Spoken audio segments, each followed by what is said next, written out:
د ښځو خو ځان له ناشنا خپل کتاب دی که د سړو کتاب جدا دی او د ښځو کتاب جدا دی د ښځو په کتاب کې هغه خبرې دي چې هغه نه په قرآن کې شته او نه د پیغمبر په کتاب کې شته. اوس د ښځو په کتاب کې یو خبره دا ده چې وایي د شپې به ځای نه جارو کوي، که د شپې د ځای جارو کوي نیستي راځي.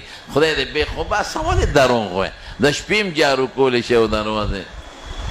وی د جمعې په ورځ جامې مینځه ګورې نیستي راځي. زمونږ طالبان خو ټول د جمعې په شپه او د جمعې په ورځ جامې اینځي او وی چې مړی وشي نو چې کم ځای ولمبې نو څلوېښت ورځې بالته ډیوه بلی. هلکه ولې؟ وی دا د مړی روح دلته راځي چې رڼا یې وته نو مې په لاره م ورته د بلپونو لړۍ خواره که که نه هسې نه په دې لاره په تیاره کې دا رک نه شي چې د بل چا کور ته دننه نه شي. دا د ښځو خپلې قصې دا رواجونه به نه کوې. یو علاقه کې راته چا وی چې دلته مړی وشي او لمبولو لیوالي نو خلک کباب خوري. مې دا لا ښه رواج دی کباب ترسکون دی. هلکه دا ولې؟ وی چې دا کباب ترسکون دی او په مړي سخته تیره ده نو خولې ترخه ده نو دا ترسکون کباب وخوره. نو مې خوله د هغه ترخه ده او کباب ته خورې هغه له خوله کې ومنډه کړه. دا رواجونه دي د ګناه. زمونږ په وطن کې خلک الوا پخوي دلته نیم خبر خو چې په تختې اچوي نو خلک الوا پخه کي. هلکه دا څه کوې؟ دا رواجونه مه کوئ. خیرات هر وخت کولی شی مړي الله په نوم او ثواب یې مړي ته بخی خو ښکلې خیرات وکړئ او د ارودو تخصیصات مه کوئ چې دې ورځ باندې به کوم او په دې ټیم به نه کوم او په دې ټیم به نه کې ثواب زیات دی او په دې کې کم دی.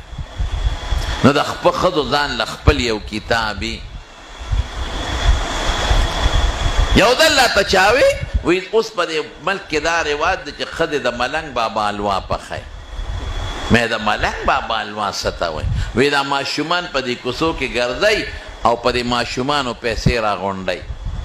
په دې کورونو کې چې موږ د ملنګ بابا الوا پخو او سوال کوي پیسې راغونډئ نو په هغې سوجي موجي غوړي والي نو الوا پخه کړي. مې دا خو ښځو ښه قانون جوړ کړی دی. الوا ته اړه کېږي نو دا چل جوړ کړي د ملنګ بابا. ملنګ بابا څه ته وایي؟ موږ خو ملنګ بابا نه پېژنو. وی نه هغه چې تورې جامې اچولي او په لارو کوڅو کې ګرځي او خیر غواړي. مې د ده د خدای سپېمې میراتې کې خیر خو ګناه ده، سوال کول خو ګناه ده. خو مونځ هم نه کوي. ملنګ بابا مونځ نه کوي په لارو کوڅو کې ګرځي او سوال کوي. نو د هغه الوا پکې د کم کتاب رانه. دا زمونږ د ښځو خپلې نخرې دي ګورئ. اوس شکر دی د ښځو مدرسې جوړې شي. په هغه مدرسو کې دین زده که، شریعت یې زده که، قرآن یې زده که. نو ما ته وایي د ګوتو راښکو ختم. نو مې د ګوتو راښکو ختم څه ته وایي؟ وایي دا په قرآن ګوته راکاږو او کینو ختم وکړو. دا ستا عقل دی؟ قرآن دې له راغلی چې ته په هغې ګوتې راکاږې؟ قرآن دې له راغلی چې تلاوت یې وکړه. قرآن دې له راغلی چې په معنی ځان پوه کا. قرآن ښکل کا، د قرآن رومال جوړ کا، په بچو قرآن زده کا. دې له قرآن راغلی نو دا پکې نشته. اوس دې سړي له پې خدای دا دومره غټه مرتبه ولې ورکړه؟ بس د هغه یو خپل ناپوهتیا وه. ساده سړی و، ساده و، یو عاشقانه سوچ و د غریب.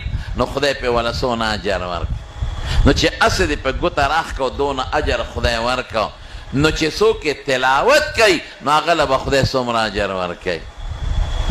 د قرآن شریف تلاوت به کوی که خیر نن نه پس کومه خوله چې د خدای په قرآن چلیږي نو د انسان به خدای د هر غم او د مصیبت نه ساتي.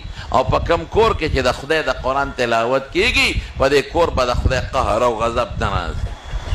موږ زر وایو یاره جی تکلیف دی، بیماری ده، ټینشن دی، پریشانی ده. نو زه یم د خدای بندگانو قرآن لولی که نه؟ حضور پاک فرمایي زه نه وی چې کوم ځای د خدای قرآن لوسته کېدېږي هلته سکینه نازلیږي. نو زمونږ طالبان د سکینې 5 معنی کوي، خو یو معنی دا ده چې د خدای خاص رحمت راځي. نو چې د خدای خاص رحمت کوم ځای ته راځي نو هلته د خدای قهر او غضب څه کوي؟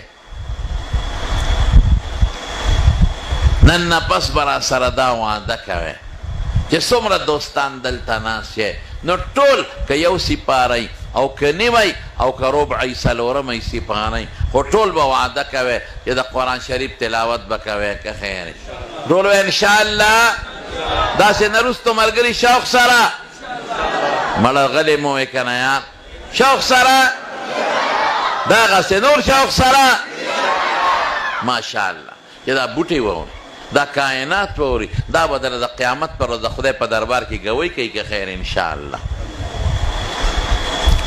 او که چاله په ناظره قرآن شریف نه وردي نو قل هو صورت خو ټولو له وردي.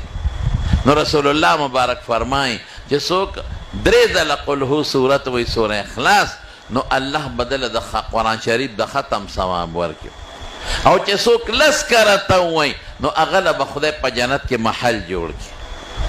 دا به وایي دیم به یو کار کوئ یو بچي باندې به علم کوئ که خیر انشاءالله. او د یو بچی نه به حافظ جوړوئ عالم او حافظ. دا نن څو کسان حافظان شو هلکه؟ 9 ګوره 9 حافظان شو الحمدلله ټول وایي الحمدلله. نو یو بچی د قرآن حفظ له ورکړئ یو بچی د قرآن علم له ورکړئ. بس مونږ خلک پیسو پسې شوي یاره جي دا بچی به سعودي ته ولېږم ډوډۍ به تنخواه بالي دا به انجینیر کم نوکر به کم تنخواه بالي دله به دکان وباسم تنخواه بالي دله به چېته چکچي والم کرۍ به پې کوي پیسې به ګټي. نو که دا مې مولا که او حافظ مې که خو دا به د لوږې مړ شي دی به څه خوري؟ الله اکبر. کمزور سوچ دی او کمزور عقیده دی نه دی به څه خوري؟ ډوډۍ د چا لاس کې راووایه مونږ له خدای ښه ډوډۍ شکر دی راکړه مونږ له الله روزي راکړه مونږ له خدای ښه ډوډۍ راکړه. تاسو څه وخوړل چې وایي د لوږې به مړ شي؟ مونږ د لوږې نه مرو خفه کېږئ ما د ځان خیال ساتئ تاسو د لوږې مړه نه شي. څه خورئ تاسو؟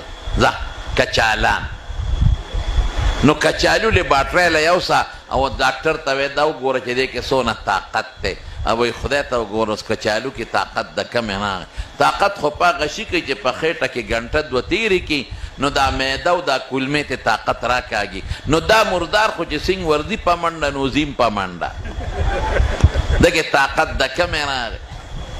ګوپي هلکه ګوپي ترخ کې مو ګوپي نیولې دي او داسې ټالی کېږي او کور ته وړی ګوپي وړمه ګوپي سبزي ده ټیک ته